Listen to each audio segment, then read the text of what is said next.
How can we segue from crappy things to Dak Prescott? We're gonna try our hardest. Um, this whole thing that seems to be emerging out of Dallas, where okay, is Dak gonna re-sign? Is he really gonna be a free agent next year?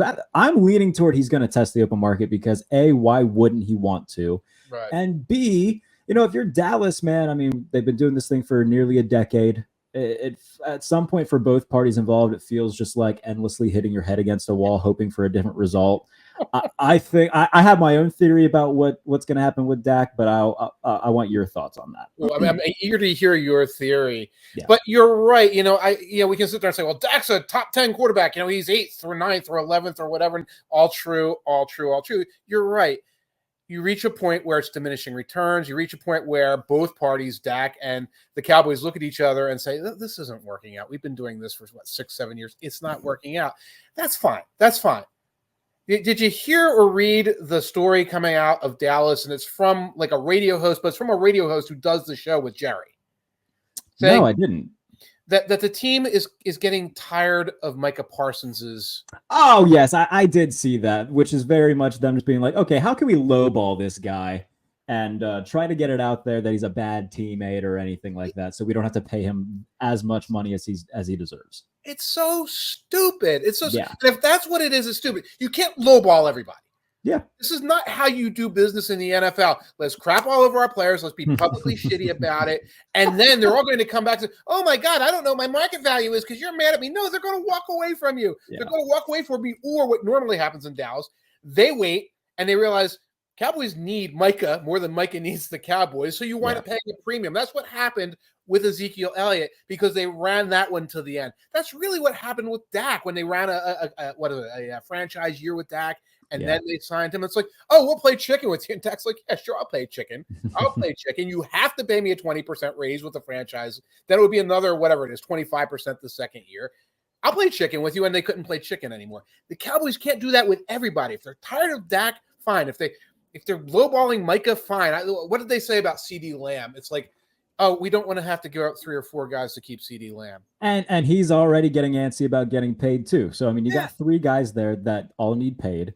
And 3 guys. The 3 guys. The 3 guys for Dallas. And with Micah Parsons now, Josh Allen just got a 5-year, $150 million extension. He's going to be looking at Jerry Jones and saying, I'm getting at least that or I'm leaving. So, and he should. He's better than Josh Allen. He deserves more money than Josh Allen. And Josh Allen's great, but he's not Micah Parsons. Better than Brian Burns. He's better than Brian Burns, who got paid the wazoo by the Giants. Yes. So it's a big. How do I want to compare this? It's like and Everybody Loves Raymond, Marie, how she like has a big control on the family, and whenever Robert, did you watch Everybody Loves Raymond? Very little, but I can follow this. Okay, so when Robert marries his wife Amy, and then Ray Romano's wife in the show, Deborah, like tries telling Amy, like, don't get suckered into Marie's like crap, fight back, fight the power, and then eventually she just succumbs, and Deborah's just pissed off because like she's the only one that sees Marie's just like this overarching villain. I think kind of where the Dallas Cowboys are is they're just under this reign of just an odd way of running a franchise, and it hasn't really changed.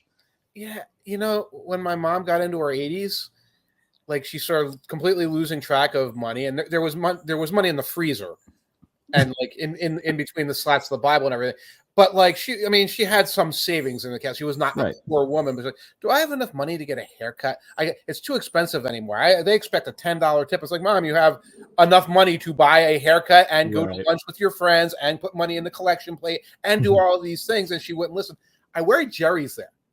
Like, these edge rushers are too expensive, and so head coaches are too expensive. He's complaining about having to pay Mike McCarthy any dead money if he extends his contract. Now, and again, maybe you're sick of Mike McCarthy. I get it. Maybe you're sick of Dak. I get it. Maybe you're sick of Micah Parsons. You can't be sick of everybody because then you just have to sell the team. But I worry that he's like at this point where it's like, I don't want to spend my money anymore. I want to build a pyramid for when I die. And that he's going to take the Cowboys down with him. That's not how he used to be. He used to be like, I spend money everywhere, and that was the stupidity. Now it's like switched to, I don't spend money anywhere, and that's the foolish decision.